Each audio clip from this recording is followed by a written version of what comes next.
You, Faye. All right, good evening. We're on YouTube. I'm Faye D'Souza. Thank you for joining us. This is our weekly evening conversation at 8 p.m. For our viewers who are tuning in, remember, this is not a debate.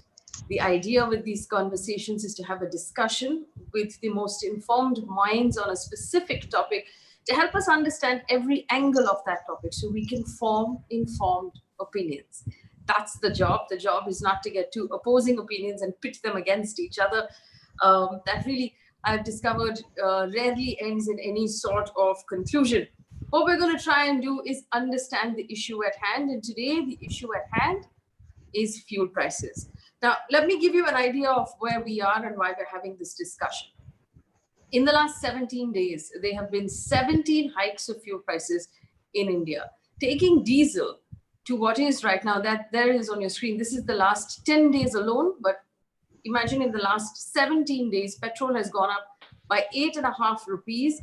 Diesel has gone up by 9.77 per litre in Delhi alone. This is over the last 17 days. Now, both petrol and diesel are within touching distance of 80 rupees a litre. Now, here's the thing.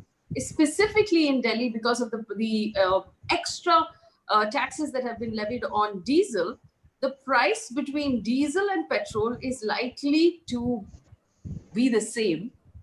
There's a 36 paise difference between the two. You can see that little bridge at the end of your screen right now. It's likely that that gap will be closed and petrol and diesel will cost the same in Delhi. Now, here's why I'm bringing this up. It's fairly easy to turn around and say, hey, you know what? None of us are really using our cars. Most cities are still sort of just coming back out of the lockdown. What's the big deal? It's not just about using your cars. It's about diesel being the active fuel used to bring essential goods into our cities. Remember, everything you buy, milk, vegetable, fruit, dal, atta, rice, comes in on the back of a diesel-fueled truck. If the price of diesel goes up, in this shocking fashion, the price of food will go up. So now you're going to ask me, isn't it linked to global prices? Yes, it is. Let me just put up on your screen right now what the global price of crude oil has been in the last 1 year. And we have this chart that we have made for you, and you'll take a look at it and you'll see what that looks like. So there it is on your screen right now. This is the global price of crude. Now you'll see between April and May, the second half of April and May, you'll see that massive dip that was caused. So there was a combination of a sort of price war between Russia and Saudi Arabia. There was a glut in the market, and then there was the lockdown. And all of that, the global lockdown caused a crash in the price of fuel, as you can see. Around the 6th of May, the Indian government then increased the taxes on fuel in order to make up that difference. Because this is what your fuel is made up of. The price of crude plus government taxes and VAT, and then you have your domestic price. So in order to bridge that gap, the Indian government added taxes. And what kind of taxes did they add?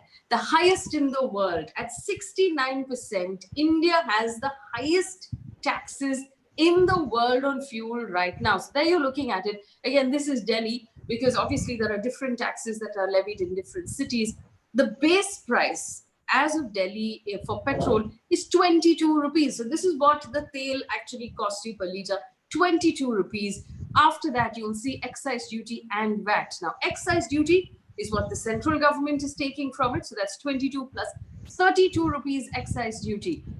The tax is higher than the price of the fuel. And then if you go a little further, you'll see the dealer commission on an average is about 3.5 rupees, and VAT on the dealer commission is what the state government is charging, which is about close to 18 rupees, and you arrive at a grand price of 76 rupees there. And this is the 16th of June, so it's a couple of days old, and we're right now close to 79 rupees 40 paise or 79 rupees 76 paise in the city of Delhi. So what happened was the government levied these unthinkable rates of taxes. The price, if we go back, and I'll just ask Arun, my producer, to put the crude chart back on the screen. And you'll see post that dip we saw in May, crude started to climb back up again. There it is. You'll see crude has climbed back up again to $40 a barrel, which is where it is today. The tax that was levied when it was down bottom low was never removed. So as crude came up, so did the taxes, and now we are at a lifetime high of diesel. Now, here are the questions we're going to be asking today. Question number one.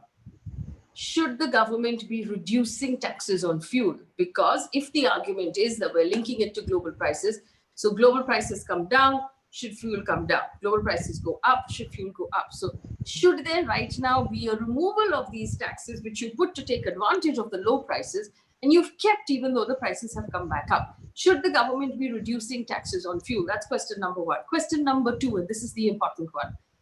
Can the average Indian family, large number of which have been pushed back into poverty in the last 3 months, can that average Indian family withstand a hike in food prices? Remember, higher diesel means more expensive milk, atta, rice, dal, vegetables, and gas cylinders, because gas cylinders also come in on a truck. Can the average Indian family afford a hike in prices, given that so many have lost their jobs, so many have not actually worked in several months, and so many now have actually just walked back to their villages? Can they afford this hike? Question number three. And we have to acknowledge the fact that because of the lockdown in the last 3 months and the pain that was already present before that, the government's coffers are running low.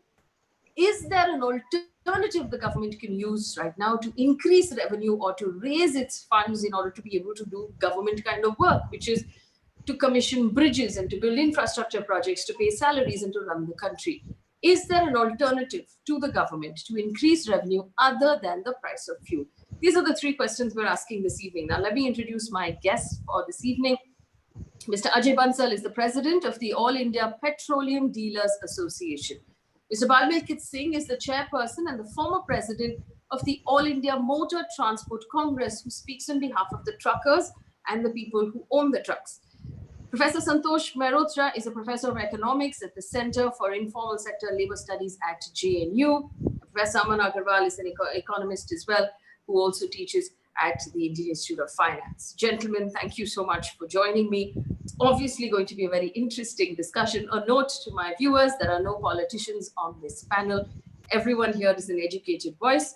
Let me start by asking the first question. Should the government be reducing the taxes on fuel? I'm going to take this straight to Mr. Malkit Singh with the All India Transport Congress. Mr. Singh, could you tell us right now what sort of an impact this is having on the truckers? And as a result, what sort of an impact is it having on the goods that the truckers are moving? As you rightly stated, that the reduction in the taxes should be reduced immediately. There is a daily hike continuously for the last 17 days. We have strongly condemned it. We have appealed to the government to immediately roll back for the survival of the transporters, farmers, and a common man. All our pleas are falling on a deaf ears, and it seems the government is blind, deaf, and dumb. There is the record high prices of the fuel, whereas the crude it is lowest. So reduction in the taxes should be an immediate step. Every hike in the diesel prices have a cascading effect right from top to bottom. Transportation charges, but obvious goes up as the diesel prices goes up, because it is 65% of our operational cost.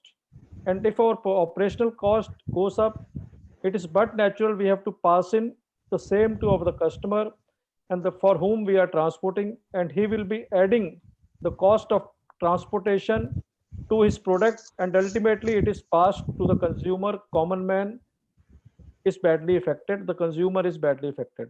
Cost of all the commodities like vegetable, fruits, food grain, pulses, milk, medicine, FMCG product, raw material, finished goods, LPG, etc., will be going up.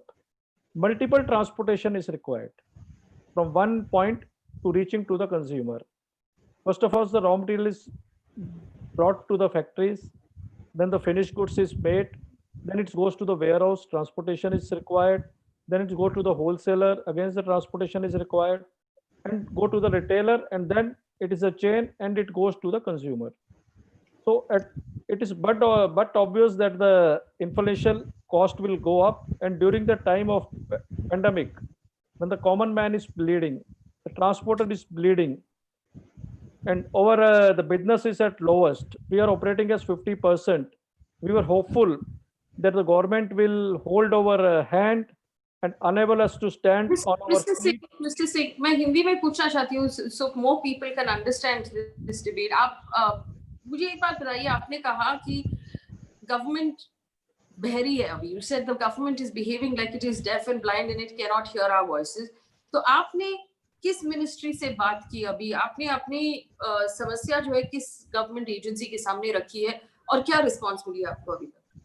देखो, जब भी मैंने ये शब्द वापरा है कि शायद सरकार बहरी है, डीफ ईयर्स, तो इसके पीछे कोई ना कोई मकसद होगा कि लगातार 17 दिन से प्रधानमंत्री कार्यालय से लेके पेट्रोलियम मंत्री तक, हमारी nodal ministry, ministry of road transport highway, सभी से हमने on daily basis we are writing and communicating to them कि इसका बहुत भयानक असर जमीनी स्तर पर हो रहा है, और आने वाले समय में अगर कोई उचित कदम नहीं उठाए गए तो इसके भयानक परिणाम होंगे. हमने तो यह भी कहा था कि आज आपने हमारा हाथ पकड़कर हमें अपने पांव पर खड़ा करना है, लेकिन इस तरह लग रहा है कि गवर्नमेंट इज हेल बॉन्ड कि एक धक्का दे के हमें खड्डे में फेंकना चाहती है. हमने तो यह भी कहा है कि don't give us the slow poison day on day to day basis. It is better if you are hell bound to kill this industry, why not give us a pill of the cyanide. क्यों ना हमें रोज धीमे धीमे ना मारे, एक बार हमें जहर दे के इस उद्योग को खत्म कर दें. सोच विचार करना होगा सरकार को, लेकिन पता नहीं क्यों नहीं इसको अनदेखा किया जा रहा है. लगता है कि उनको कोई दिख नहीं रहा है, या वो सुन नहीं पा रहे हैं, या कुछ बोल नहीं पा रहे हैं.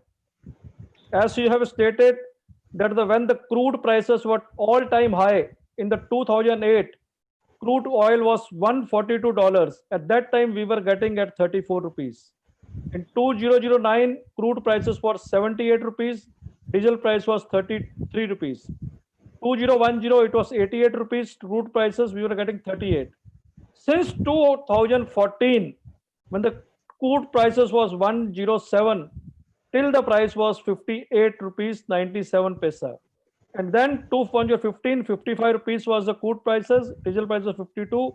2016, 52 rupees crude prices. And now excise duty in 2014 it was 3.56%.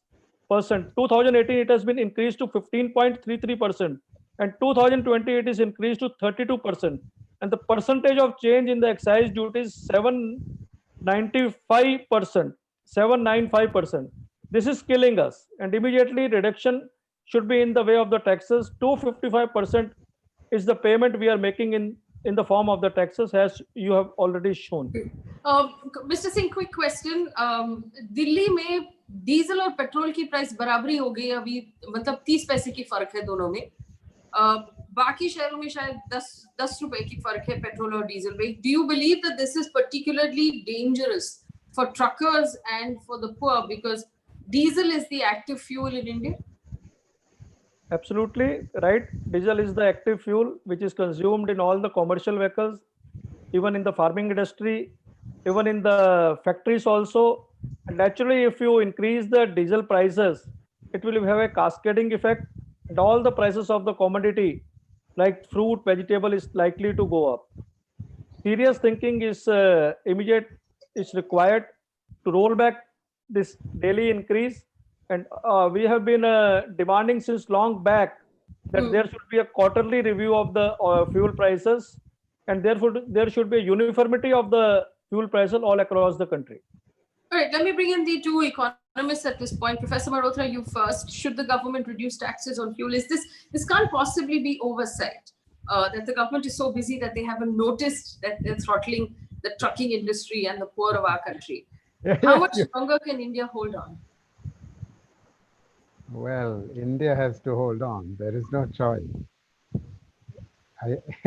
There is, you see, let's just look at the fiscal situation of the government. What has what is leading the government to acting in the way it is acting? First, let us recall that for about 4 or 5 years, the economy was slowing. It was especially slowing from 2018 beginning onwards. For 8 quarters prior to the arrival of COVID, the economy was slowing. And while the economy was slowing, the government takes action to actually reduce its own revenues. What actions does it take? Let me tell you what actions it took. One, corporate tax rate reduction in one fell swoop from 30% to 25%, something that the government had promised 5 years earlier. In the budget of 2015, I remember distinctly that the government had offered to reduce the corporate income tax every year by 5%, by 1 percentage point. It did not do so. It waited until the economy was seriously slowing and investment was dropping to bring down the corporate tax rate. Was there any benefit to growth? Was there any increase in investment? Zero.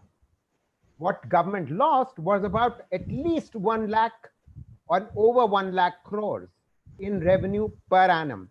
Government's decision, no one can blame anyone else. Point one. Point two, suddenly in 2019, just before the elections, precisely just before the elections, the threshold for personal income tax was raised from 2.5 lakhs to 5 lakhs, meaning when you had 2.5 lakhs threshold after which you had to pay a personal income tax, there were 60 million taxpayers.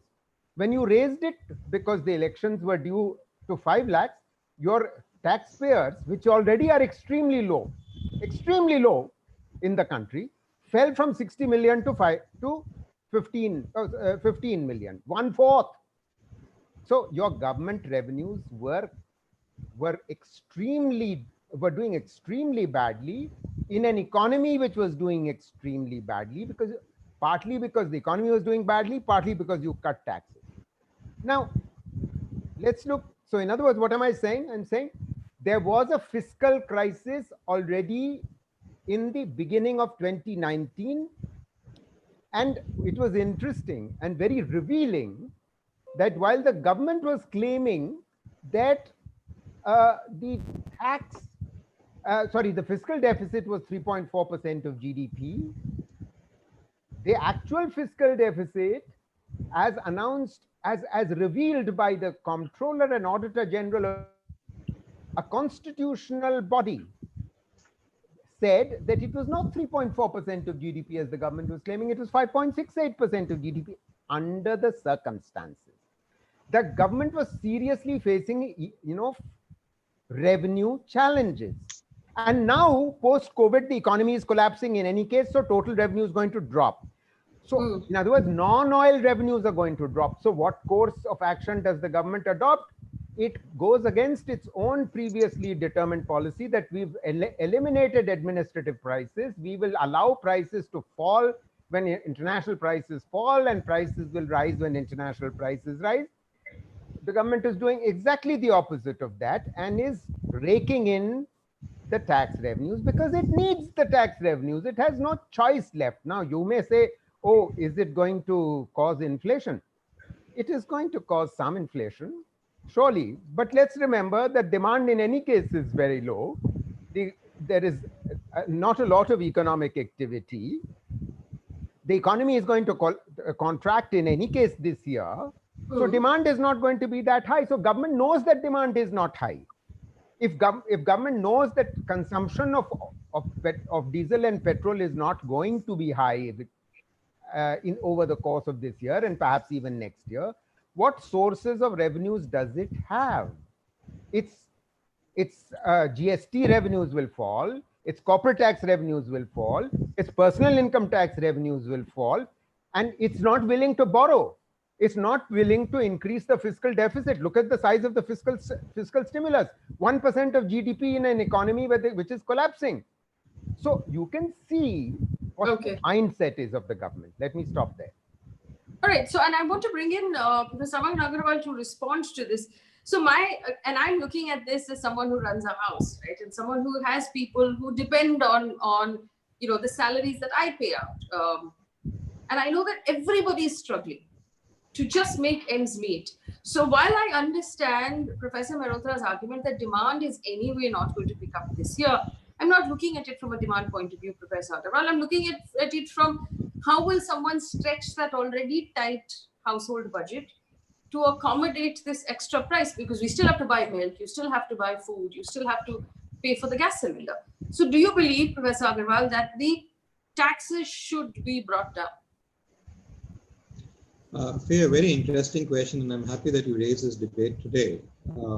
First of all, I have been voicing for almost now a decade now that the government taxes have ranged between anywhere between 55% to 72% for almost over 2 decades. Not now. It's been going on for 2 decades where I have tracked.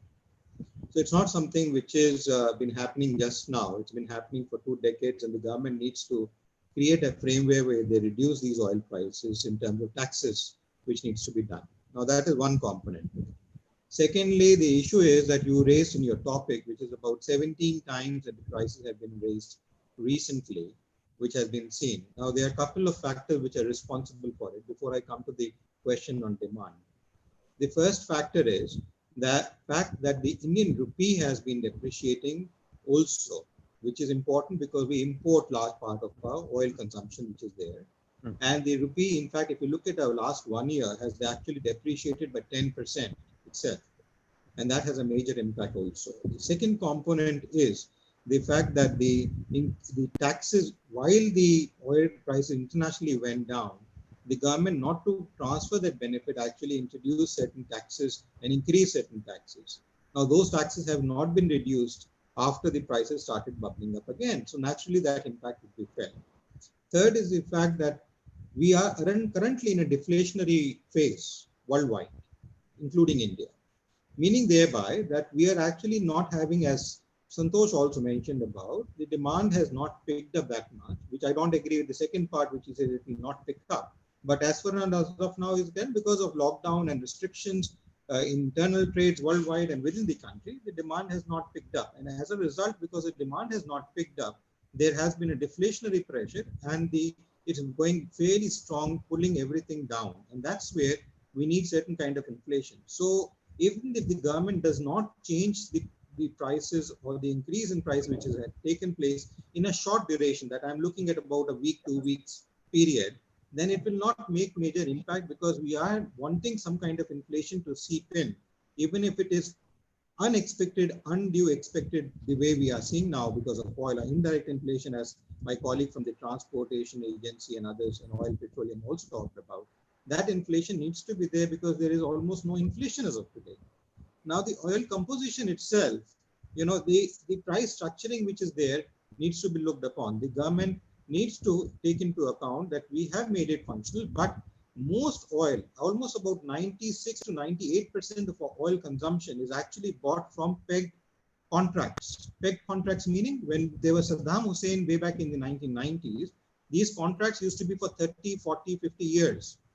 But after his disappearing and the contract with Saudi Arabia and Iraq disappearing, we had to diversify our contracts. And now the contracts for the last 15, 20 years range between 5 years to 15 years with different countries. And now we are not diversifying one country with multiple countries.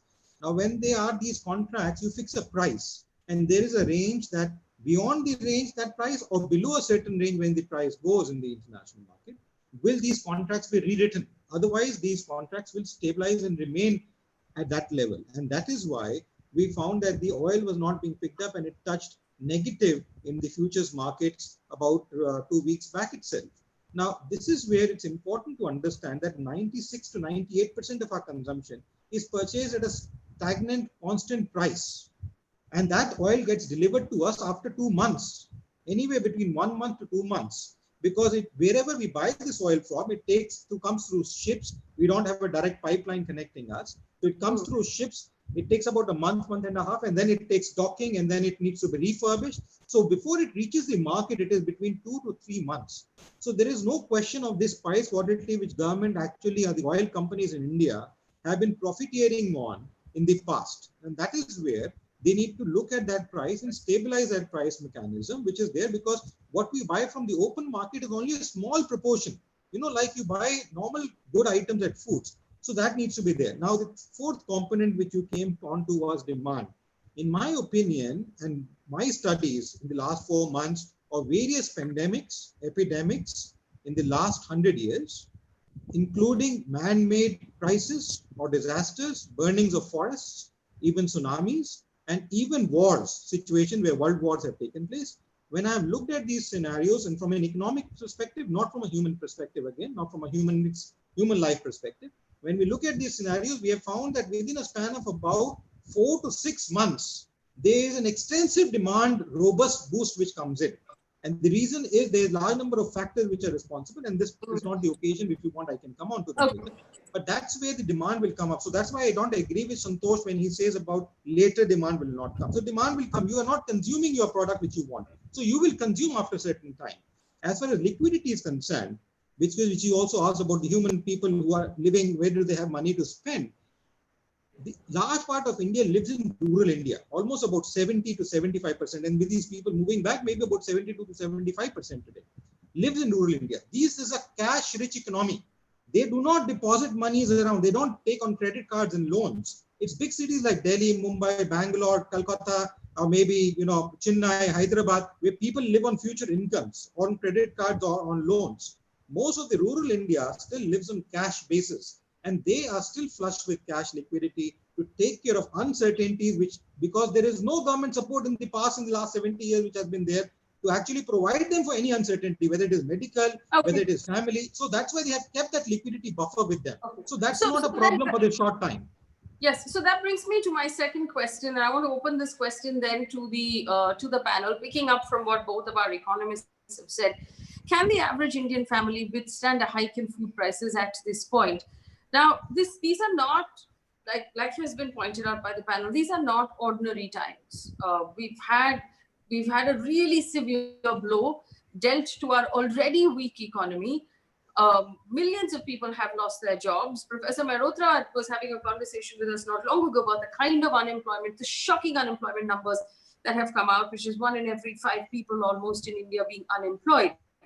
At this point, should the government, instead of considering shoring up its finances, be going out of its way to keep people afloat and alive? That's the question. And I'll ask this, and I know that Mr. Singh is extremely upset with the lack of response from the government. At this point, Mr. Singh, do you want the government to be looking at, managing its own finances, or should it be at this point overspending to keep people in business, to keep people in jobs, to keep people alive? We are concerned about our survival. That is the transport sector, which is the backbone of the economy. If the transport will move, economy will move. If the transport fields will move in a faster way, the economy will move in a faster way. And it is not only the fuel prices which are impacting us. It is due to the fuel prices, our operational cost is going up.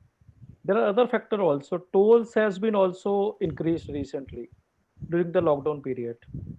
All the components, all the input costs like tires, spares, oil, loops, or administrative cost, there is a driver shortage. And if there's a shortage, then you have to pay higher wages to them. It all accounts to a higher operational cost. And whether it will be viable for us to run our business, what I feel that the demand is low, as stated by the leading economist and professor also. 50% demand is there. 65% of the vehicle are ideal due to the fuel hike, and there is no demand. Whether we will be able to sustain our operations, there is lot of resentment on the ground due to the adverse policies of the government. And what we feel that in the coming days, in the coming months, we will be left with no other alternative but to shut our business. We will not able to ply because there will be no viability at all. What do you Demand, mean by there is no viability? You mean that per kilometer you are not making any money on that trip? definitely. As the demand are low, the whatever the cost, additional input cost due to the fuel prices, driver shortage, tires, toll, etc. At present scenario, we are unable to pass on. The hike is only of 10% variation in the transportation cost. So what we feel that due to the demand and other operational cost, the business will not be viable. Otherwise, there should be a pickup in the demand. The freight rate should be go up, or otherwise the operational cost should be reduced. Okay, all right. That's a very, very good point. Professor Mehrotra, I'm going to come back to you, to the point that you had made earlier about demand. When people like Mr. Singh says we will have to shut business and just go home because it's just no longer viable to run a trucking business anymore, do you think at this point, even though you made a very strong argument that the government needs to, or government is at least focused on its finance, those are the hints we've picked up, should there at this point be focused on humanitarian work? Because like other countries just opening up their coffers and saying, you know what, we will just make sure everyone is okay, we've not seen enough of that happen. Can lowering these prices be the way in which this government does that?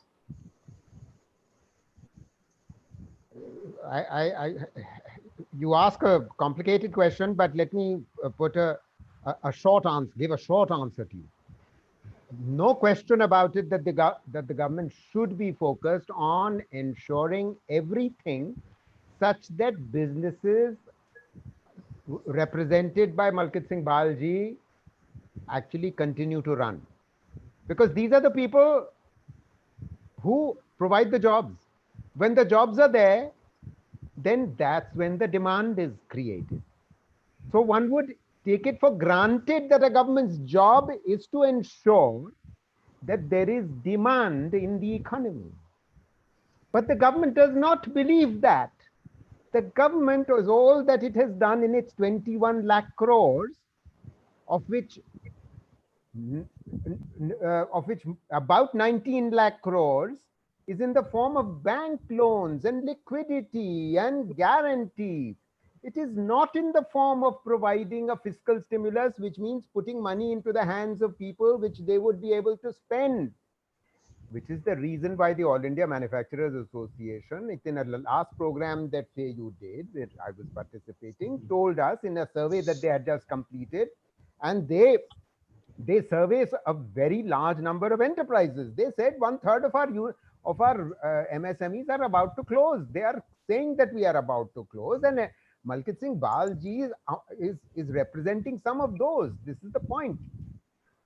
So unless, I mean, and this is actually answering to your last question, which you will probably bring up, can we do something to sort of raise demand? I'm anticipating that. Yes, of course it has to. It has not done so far, and which is the reason why you will continue to see the economy spinning out of control in a downward spiral. There is just no question about it. There will not only be a contraction of the economy in fiscal 21, there is likely to be barely coming back to, barely in the latter half of fiscal 2022. I mean, the way the government is behaving, it is so myopic, it is unbearable, it is unbelievable. This is what I have to say. I won't say any more than that at this moment, because I would then have anticipated your third question. All right. Now, before we go to our last question, which is where can the money alternatively come from the government? And I just want to point out to what Professor Mehrotra said, not only should the government be cutting prices on fuel at this point, it also should be simply distributing hard cash in the bank accounts of individuals so they have money to run their houses. This should have been done not as of yesterday, but it should have been done as of 3 months ago when the lockdown was announced. Where basically we should have told people that here, we know your Jan Dhan account, we know your Aadhaar number, we know your mobile number, which is what the government has been telling us for the last 3 years. We're going to put 5,000 rupees in your bank accounts once a month, use it to run your house, use it to feed your children, use it to make up for the fact that you're not working right now. And that is how the rest of the world has done it. But in India, we have not. And I want to point this out, and I've said this numerous times, and I think we need to remind ourselves, COVID happened to everybody in the world. Every country faced the same virus. We didn't have a different virus. We had the same virus. Only India reported the humanitarian crisis that we did. Correct. No sub-Saharan Africa had a crisis like this. None of our Asian neighbors had a crisis like this. Just us. We did something wrong. And as citizens, we have to realize that we did something wrong. And we have to demand better from our government. Mr. Ajay Bansal joins me right now. He is the president of the Petrol Dealers Association, the All India Petrol Dealers Association. Mr. Bansal, good evening. We were having a conversation before you joined us on whether or not the government should be cutting those taxes right now, as of tonight. What is your opinion on behalf of your association?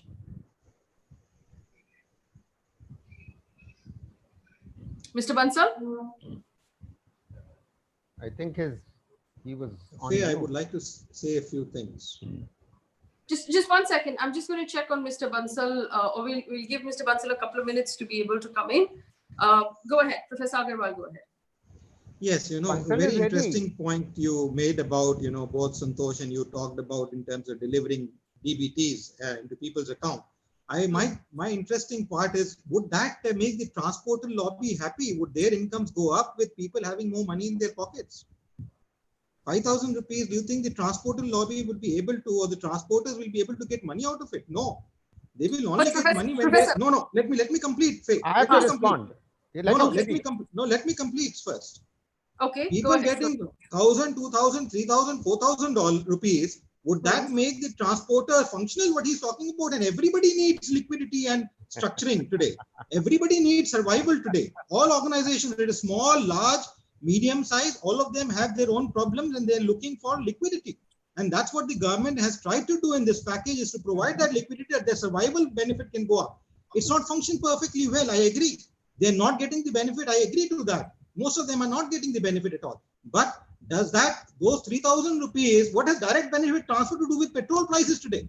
Can that direct benefit transfer? It does. Sir, that 5,000 rupees, you think they'll buy petrol from there?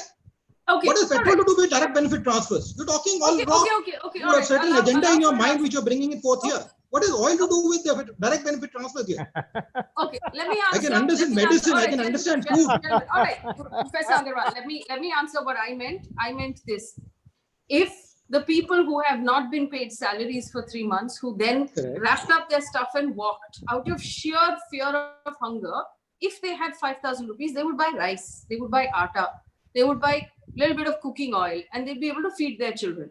Now, by the merit of them buying rice, atta, vegetable, dal to feed their children, the truckers would have demand for something to go up. Correct. No. Simple macroeconomics. Macroeconomics. I'm sorry. This is not 101. Macroeconomics 101. Just allow Professor Mehrotra to answer. Please. Correct. I mean, this is the problem. When people, it's obvious that there are people in government who don't understand macroeconomics 101. If they did, we wouldn't be in the mess that we are in. You understood, Faye, and you put it brilliantly. You understood entirely what I was arguing. You put money into people's hands, and it creates demand for all the goods that Malkit Singh Bal's transporters supply. It's very simple macroeconomics. Not enough people, forget about this panel, not enough people in government understand this. That's what matters. If they understood this, I think we would be in a very different situation. Let me not say any more. There's no point in continuing this discussion. Yes, I want to actually ask Mr. Singh this question, since he is the Transport Association. So I apologize, we should have come to you first with that question. If there was a direct benefit of 5,000 rupees in everybody's accounts, Mr. Singh, would that have changed the situation for transporters like yourself? As rightly stated by Professor Santosh, that if the people have the money in hand, it will create the demand. And if there is a demand, there will be the transportation will be there.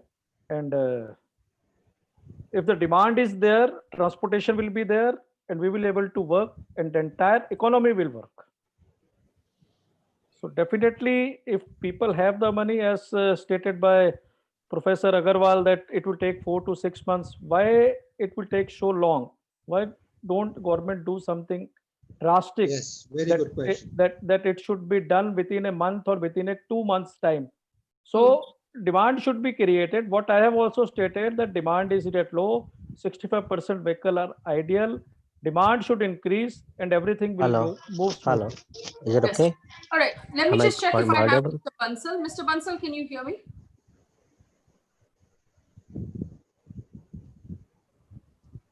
All right. We don't seem to have him. All right. Hello. Professor Hello. Agarwal, do you want to Hello. respond? No, Yeah, Yes, it's I okay. wanted He's to on just mute. say, Hello. Yeah, go ahead, very Bansal good ji. question, which, yeah, please go ahead. Professor Agarwal, go ahead. Professor Agarwal, go ahead. Thank you. Very good question, Mr. Singh asked about. You know, the fact is 4 to 4 months is because of the fear psychosis which people have. It is not because of their not having money or the capacity to buy is not there. It is because of the fear psychosis which is going to be contained. People are not wanting to move out of the houses because of Corona. The demand will only pick up when people start buying things in the market. The liquidity is there with people. Imagine the amount of cash which has been withdrawn, which has been reported by RBI in the months of January, February, March. It is 4 times of liquidity present in the current scenario in the Indian economy than what was demonetized. Now imagine when that kind of cash is there, do you think people don't have cash or they don't have the purchasing power to buy it? It is not that. It is that there is a fear psychosis. There are warnings.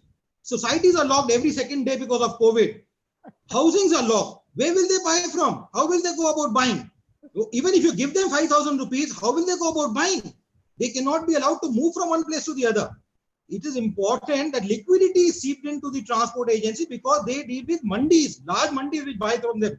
Normal consumer doesn't buy from a transporter, does not take offload of their products from the transporter.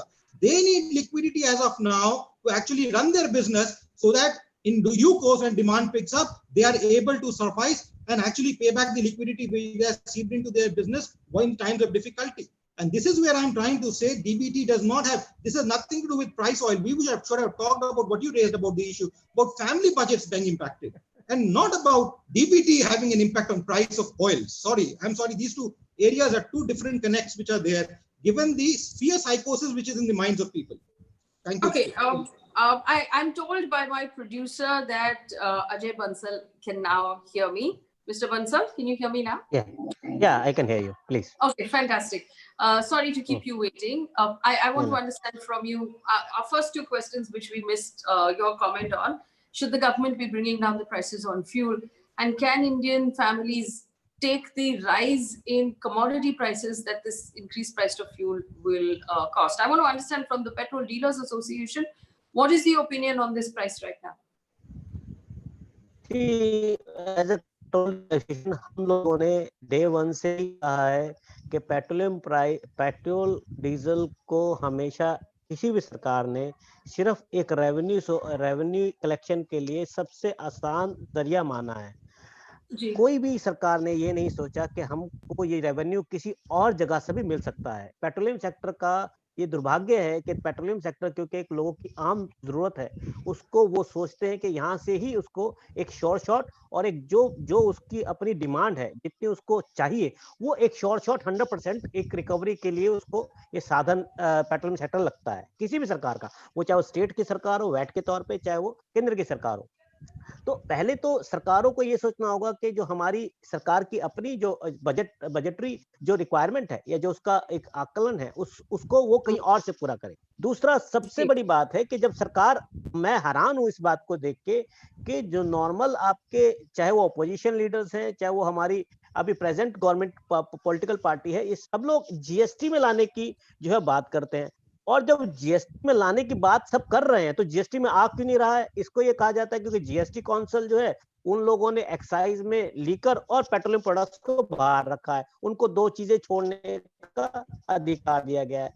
तो सरकार जब 370 हटा सकती है और 370 जैसी एक बड़ी एक अहम फैसला लेके इतना बड़ा संविधान में फर्क ला सकती है, तो जीएसटी में पेट्रोलियम प्रोडक्ट्स को लाकर एक अच्छा एक बड़ा स्टैंड क्यों नहीं खड़ी करती है? ये सरकार जानी जाती है एक स्ट्रॉन्ग एक्शन लेने के लिए। तो जीएसटी एक स्ट्रॉन्ग एक्शन था, तो मेरे ख्याल से सबसे बड़ा जीएसटी का अगर जीएसटी का इम्पैक्ट है तो जीएसटी में पेट्रोलियम प्रोडक्ट को लाकर जीएसटी का असली स्ट्रॉन्ग इम्पैक्ट लाना वो जरूरी है। सेकेंडली, ये जो जीएसटी में लाना सबसे जो सबसे आप जैसे कह रहे हैं इम्पैक्ट की बात कर रहे हैं कि जो कंज्यूमर्स में जो इनडायरेक्ट ट्रांसपोर्टेशन के इफेक्ट या एग्रीकल्चर सेक्टर के लिए जो ये डीजल के दाम बढ़ने का इम्पैक्ट आएगा, ये बड़ी बात है। तो अब ये पिछले हमने कई दशकों से देखा है कि हमारा डीजल का और पेट्रोल का प्राइस करीबन 13 रुपीज 14 रुपीज का था, जो घटकर आज 60 पैसा 70 पैसा रह गया। ये अपने आप में एक बहुत अलार्मिंग पोजीशन है कि हमारा जो डीजल जिस सेक्टर के लिए ट्रांसपोर्टेशन और एग्रीकल्चर सेक्टर के लिए सस्ता रखा जाता था, आज वो पेट्रोल के दाम पे साथ आए खड़ा हो गया है। और उसको कम से कम एटलीस्ट सरकार कम से कम डीजल को जीएसटी में लाने के लिए एक पहल करे, और जैसे 370 में उसने अपना एक स्ट्रॉन्ग एक्शन लिया था, जीएसटी काउंसिल को कंपेल करे, स्टेट्स को मनाए। क्योंकि मुझे किसी स्टेट वाला या मैं खुद चीफ मिनिस्टर से मिला हूं कहीं, जबकि हम देखते हैं कि एक पेट्रोल पंप को एक झटके में खत्म हो जाता है करोड़ों रुपए का उसका बिजनेस। क्यों? क्योंकि एक दूसरे स्टेट के अंदर 6 या 7 रुपए का फर्क आ जाता है। आप ये देखें, दिल्ली के अंदर 7 रुपया डीजल 6 रुपया महंगा है बनिस्बत इसके यूपी के। सो ये पैरिटी से हमारा आपस का जो ट्रेड है वो भी खराब होता है। जो आदमी यहाँ से दिल्ली से चलता है वो भाड़ा अपना उस यूपी के दाम के मुताबिक ज्यादा बढ़ा देता है, जबकि दिल्ली में नहीं, यूपी में कम है। तो आप ये देखें कि अब इस चीज को पैरिटी में one nation one rate and GST में लाकर इसको डीजल को सस्ता किया जाए, यही आज के समय की डिमांड है। और मेरे ख्याल से यही एक बहुत बड़ा बेनिफिट होगा, चाहे वो नीचे की जो मार्केट है, चाहे वो किसी प्रकार के आम हमारे कॉमन आदमी के लिए कोई सम्मान की बात है। इन सब चीजों के लिए हम लोगों ने एज ए एसोसिएशन इस बात के लिए सब चीफ मिनिस्टर से मुलाकात की, फाइनेंस मिनिस्टर से मुलाकात की कि वन नेशन, जम्मू कश्मीर से कन्याकुमारी तक one nation one rate at least for diesel should be there. क्योंकि मैं भी अपने डीलर के तौर पे 70% मेरा भी जो पेट्रोल डीजल बिकता है उसमें डीजल 70% है। मेरी भी ग्राहक जो है वो डीजल के ज्यादा है, मेरी भी कमाई सिर्फ डीजल से होती है। दूसरा, डीजल एक बैकबोन है हमारे इकोनॉमी की। उस चीज को ध्यान में रखकर हम लोगों ने अपनी तरफ से, अभी भी हम लोगों को मंथना चल रही है, अभी भी हम डिमांड कर रहे हैं, स्टेट से भी कह रहे हैं और सेंट्रल गवर्नमेंट से भी कह रहे हैं। कोई रिस्पांस आई मिस्टर बंसल, आपकी association, have you heard any response from the government? देखिए, मैं आपको मजाक के तौर पे बताता हूं, मेरे साथ हमारे मुरली देवरा जी थे, तो हमने एक स्ट्राइक की थी, जो हमने 2-3 उनसे डिमांड रखी थी। एक डिमांड रखी थी कि साहब हमारा जो है, एक तो हमारा जो आप कमीशन थोड़ा बढ़ा दीजिए, उन्होंने कहा थोड़ा टाइम लगेगा, उसके लिए कमेटी बना देते हैं, और एक कहा कि वन नेशन रेट जीएसटी में ले आइए साहब। तो उन्होंने कहा हाँ ये मैं मानता हूँ, इसके लिए मैं आपको 100% लेता हूँ कि मेरी तरफ से अप्रूव है। यही हमने हमारे प्रेजेंट मिनिस्ट्री को कहा, मंत्री ने कहा कि मैं आपकी सब डिमांडें मान के छोड़ दीजिए, लेकिन ये जीएसटी वाली डिमांड मानता हूँ। तो हमारी ये डिमांड रही है हर एक उस पे, और सबने मानी है। लेकिन वही बात है कि वो हुई कभी नहीं, वो क्योंकि सरकार करने के लिए असमर्थ है, वो कर नहीं पाएगी, क्योंकि 28% का जो जीएसटी का स्लैब है। ये आपने मिस्टर बंसल बहुत अच्छी बात बोली, one nation one price. And I just want two point out central excise duty on petrol, जो 22 रुपीस की जो पेट्रोल आती है, डीजल 22.93 बेस प्राइस है अभी। Central excise, which is the central government tax, is 32 rupees per liter on petrol and 31.8 rupees per liter on diesel. मतलब tax जो है वो तेल की बेसिक कॉस्ट से ज्यादा है, बेसिक कॉस्ट से भी ज्यादा है। ये पहली बार है। ये जो वैट है, जो हमारी ऑडियंस देख सकते हैं, जो additional VAT including dealer commission, ये जो नीचे आप देख रहे हैं लास्ट सेकंड कॉलम, वहां पे दिल्ली गवर्नमेंट की जो VAT 17.7 per liter on petrol and 17.6 per liter on diesel. Now it brings us to the next question. Before I go to the last question, Professor Santosh Mehrotra, here's the problem of one nation, one price. State governments are bankrupt. They have not received the money that they should have received. Most of the cost actually of fighting coronavirus or COVID has been lifted by the state governments, because health is a state subject in many cases.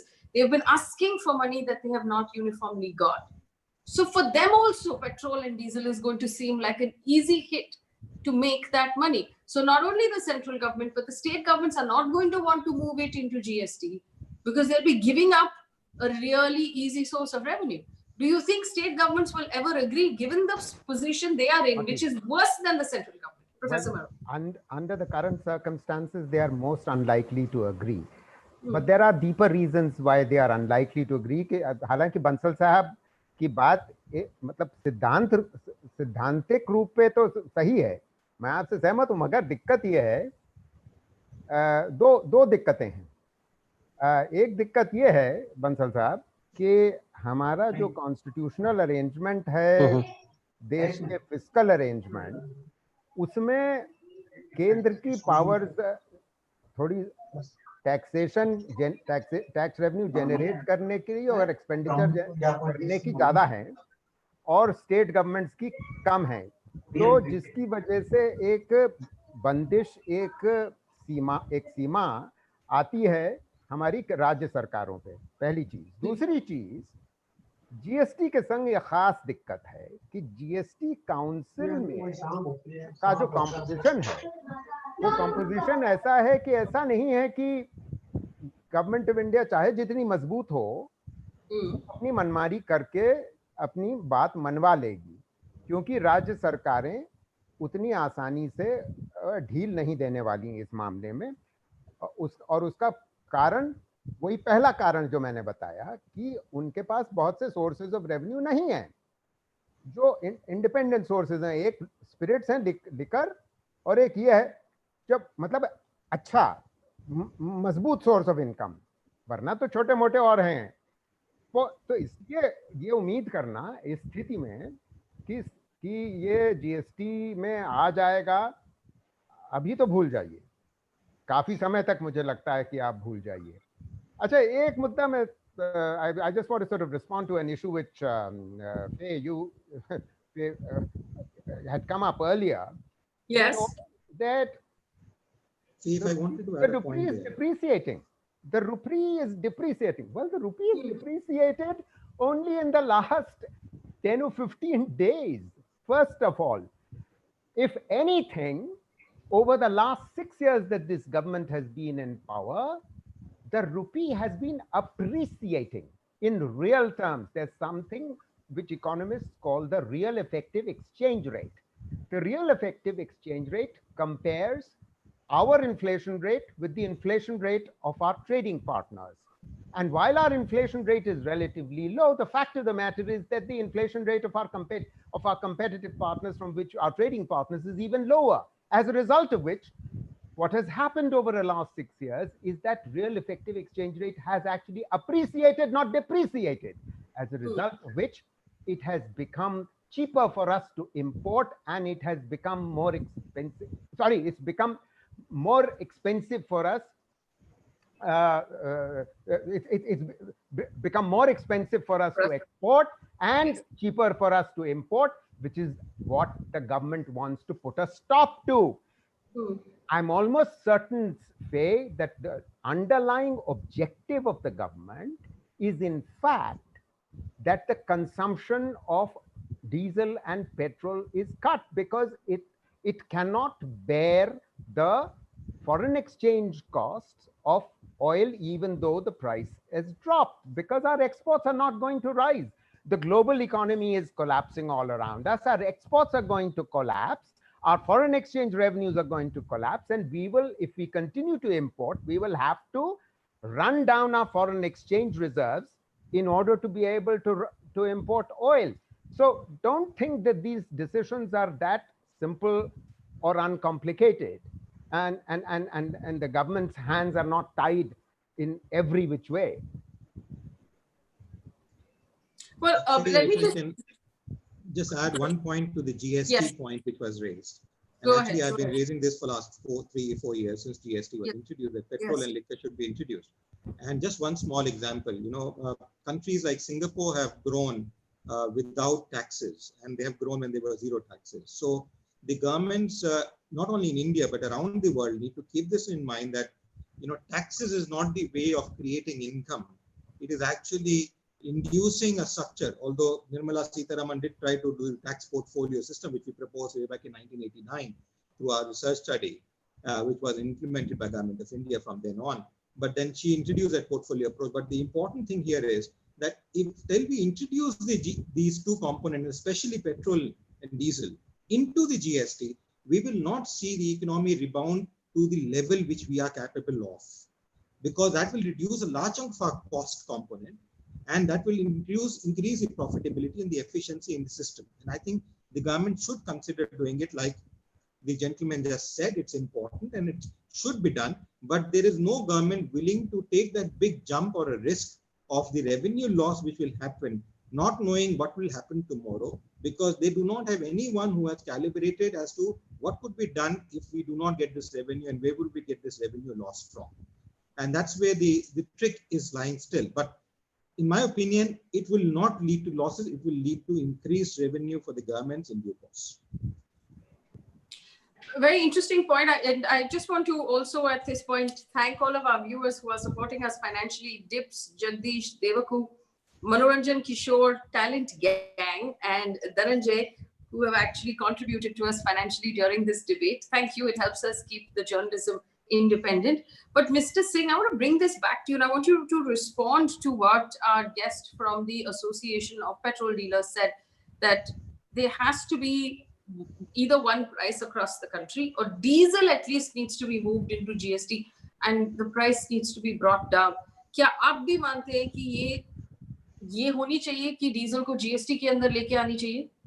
ये हमारी शुरू से मांग है, कई बरसों से हमने ये मांग रखी हुई है कि पहली बात तो there should be a uniformity prices all across the country, और जो फ्यूल की कीमतें हैं वो क्वार्टरली रिव्यू होनी चाहिए और डीजल को जीएसटी के एम्बिट में लाना चाहिए। ये हमारी मांग हमने लिखित रूप में सरकार को कई वर्षों से दे रखी है कि जीएसटी को तुरंत डीजल को सरकार ने जीएसटी के एम्बिट में लाना चाहिए। इसके बारे में हमारी कई बार चर्चा भी हुई है।